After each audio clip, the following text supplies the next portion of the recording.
बिस्मिल्लाहिर्रहमानिर्रहीम, अस्सलाम वालेकुम। मैं इब्रार अहमद एडवोकेट उम्मीद करता हूं कि आप सब खैरियत से होंगे। इस वक्त जो खबर सबसे ज़्यादा कंट्रोवर्शियल है वो ये है कि इसराइल के वज़ीर आज़म नेतन्याहू जिंदा है, मर गया है, कहां पर है, उसके बारे में किसी को कुछ मालूम नहीं है। तकरीबन 7-8 दिन गुजरने के बाद अब इसराइली वज़ीर आज़म के ऑफिस की तरफ से यह खबर आई है कि उनका वज़ीर आज़म ठीक है और उसकी मौत के हवाले से जो खबरें गर्दिश कर रही हैं वो गलत हैं और झूठ पर मबनी हैं। अच्छा, यहाँ चंद एक सवालात जन्म लेते हैं। हो सकता है कि अभी वो जिंदा हो सकता है कि वो जख्मी हो सकता है कि जानबूझकर किसी प्लानिंग के तहत उसने खामोशी इख्तियार की हो, वट कुछ भी हो सकता है, लेकिन कुछ सवालात जन्म जरूर लेते हैं। सबसे पहला सवाल तो ये पैदा होता है कि 7-8 दिन पहले जब ईरान की तरफ से इसराइली वजीर आजम की रिहाइश गाह को टारगेट बनाया गया था तो उस वक्त ईरानी मीडिया ने यह क्लेम किया था कि हमने इसराइल के वजीर आजम नेतन्याहू को जहन्नुम वासल कर दिया। तो क्या होना चाहिए था कि फौरी तौर पर इसकी तरदीद आनी चाहिए थी, लेकिन पहली दफा ऑफिशियली इस खबर की तरदीद आई है कि नहीं जी, ये जो कहा जा रहा है ना कि नेतन्याहू मर गया, ये खबर गलत है और झूठ पर मबनी है। नेतन्याहू बिल्कुल ठीक ठाक है। अगर वो ठीक ठाक था या ठीक ठाक है या वो जख्मी नहीं हुआ या वो मरा नहीं है तो इससे पहले ऑफिशियली इस हवाले से खबर क्यों नहीं आई और तरदीद क्यों नहीं की गई। अब यहां दूसरा क्वेश्चन यह भी पैदा होता है कि अगर वो जख्मी नहीं है या वो जिंदा सलामत है तो वो आज तक मंदर आम के ऊपर क्यों नहीं आया? उसका कोई एक वीडियो पैगाम, उसका कोई एक ऑडियो पैगाम।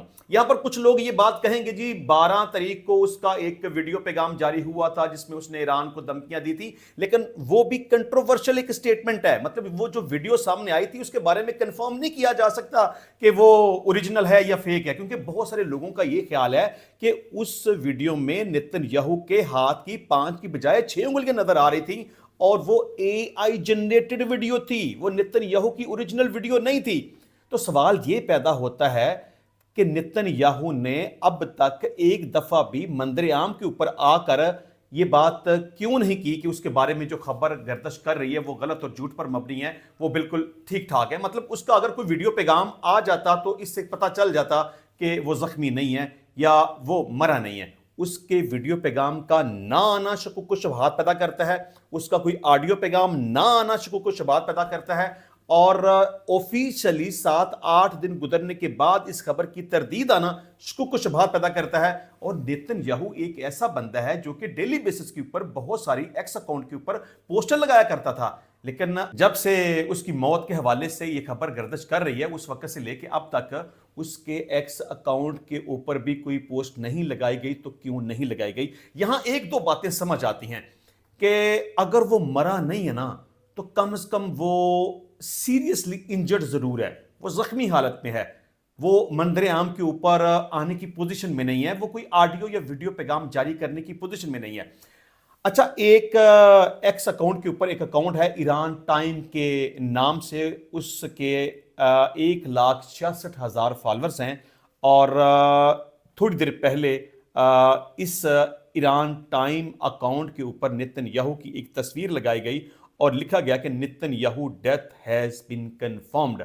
अब ईरान टाइम के मुताबिक नेतन्याहू मर चुका है, वो जहन्नुम वासल हो चुका है, लेकिन मैं फिर कहूंगा कि अभी इस हवाले से कोई भी खबर कंफर्म नहीं है। इसके बारे में अभी तक कुछ कहा नहीं जा सकता कि वो किस हालत में है, लेकिन शकूक व शुबहात जरूर पैदा होते हैं। मैं समझता हूं कि अगर वो मरा नहीं है तो कम से कम वो जख्मी हालत में जरूर है। अच्छा, ईरानी पासदारान इनकलाब को जब ये पता चला कि सरकारी तौर पर इस खबर की तरदीद की गई है तो उन्होंने कहा कि नेतन्याहू को हर हाल में कत्ल करेंगे। मतलब पासदारान इनकलाब ने अब वंस अगेन ये अनाउंसमेंट दी है कि उन्होंने हमारे मासूम और बेगुनाह बच्चों को टारगेट किया है, स्कूल के बच्चों के ऊपर अटैक करके तकरीबन 150-200 के लगभग बच्चों को हलाक किया है। तो इंसानियत का कातिल है, मासूम बच्चों का कातिल है। अगर वो नहीं मरा, पहली बात तो यह है कि ईरान ये समझता है कि नेतन्याहू मर चुका है, तो दोबारा ये कहा गया पासदारानी इनकलाब की तरफ से कि अगर वो मरा نہیں ہے تو ہم اس کا پیچھا کریں گے. جو ہمارے معصوم بچوں کا قاتل ہے ہم اس کو نہیں چھوڑیں گے, ہم اس کو ڈھونڈ کر رہیں گے اور ہم اس کو مار ڈالیں گے, ہم اس کو جہنم واصل کر دیں گے. اچھا جی, اس کے علاوہ ایران پر حملے کے خلاف امریکہ اور اسرائیل میں احتجاج کیا گیا. واشنگٹن میں مظاہرین نے ایرانی اسکول میں بچوں کی شہادت کی شدید مذمت کی. وائٹ ہاؤس کے باہر مظاہرے میں اسکول بیگز رکھ کر احتجاج کیا گیا. جاں بحق ہونے والے بچوں کی یاد میں پھول بھی رکھے گئے. اسرائیل میں بھی جنگ مخالف شہری سڑکوں پر آ گئے. مظاہرین نے ایران پر حملے فوری روکنے کا مطالبہ کر دیا.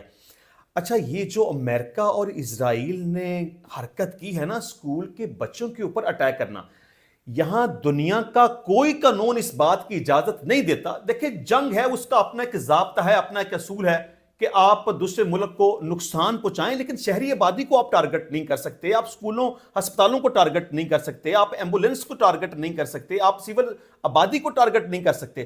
جو کسی بھی دوسرے ملک کی اہم تنصیبات ہیں, فوجی تنصیبات ہیں, آپ صرف اس کو ٹارگٹ کر سکتے ہیں. لیکن اسرائیل اور امریکہ تو اس حد تک گنڈا گردی اور بدماشی پر اترے ہوئے ہیں. پہلی بات تو یہ ہے کہ ایران کے اوپر اٹیک کرنا سراسر گنڈا گردی ہے, بدماشی ہے, لا قانونیت ہے, جارحیت ہے, اور پوری دنیا کو اس بات کا پتہ ہے. اور دوسری بات یہ کہ تم ان کے سول لوگوں کے اوپر اٹیک کر رہے ہو, مطلب بندے کو کچھ شرم آنی چاہیے. اس کا کیا مطلب ہوتا ہے؟ جب بھی کوئی ملک کسی دوسرے ملک کے عام اور معصوم لوگوں کو ٹارگٹ کرنا شروع کر دے, بچوں کو, عورتوں کو, بزرگوں کو مارنا شروع کر دے, آبادیوں کو ٹارگٹ کر کے عام لوگوں کے گھروں کو تباہ کرنا شروع کر دے, اسکولوں اور کالجز, مساجد اور مدارس کے اوپر اٹیک کرنا شروع کر دے, تو اس کا مطلب یہ ہے کہ وہ ملک ہار چکا ہے. اب اسرائیل اور امریکہ جس طرح کی بدماشی کر رہے ہیں, جس طرح سے عام لوگوں کو ٹارگٹ کر رہے ہیں, اور یہاں تک وہ گر چکے ہیں کہ نہ صرف وہ بچوں کو ٹارگٹ کر رہے ہیں بلکہ ہاسپٹلز کے اوپر بھی اٹیک کر رہے ہیں. تو اس کا مطلب یہ ہے کہ اسرائیل اور امریکہ یہ جنگ بری طرح سے ہار چکے ہیں. اس حوالے سے خبر یہ ہے کہ امریکی اور اسرائیلی حملوں سے ایران کی 43,000 عمارتیں تباہ کی گئی ہیں. صرف تہران میں امریکہ اور اسرائیل نے 10,000 عمارتوں کو نشانہ بنایا, جن میں 43 ایمرجنسی طبی مراکز اور وہاں کھڑی 32 ایمبولینس اور 120 اسکول شامل ہیں. ایرانی حکومتی ترجمان کے مطابق امریکی اور اسرائیلی حملوں میں 223 خواتین شہید ہوئی ہیں. شہادت پانے والے ٹیچرز اور طلباء کی تعداد 206 ہو چکی ہے. تو اسرائیل اور امریکہ جس حد تک گر چکے ہیں اور جس حد تک بدماشی کر رہے ہیں اور عام لوگوں کو نشانہ بنا رہے ہیں, اس سے صاف پتہ چلتا ہے کہ یہ دونوں ممالک مل کر ایران سے شکست کھا چکے ہیں. انشاءاللہ ملتے ہیں نیکسٹ ٹائم نئی ویڈیو میں نئے ٹاپک کے ساتھ. تب تک کے لیے اجازت دیجیے. اللہ حافظ.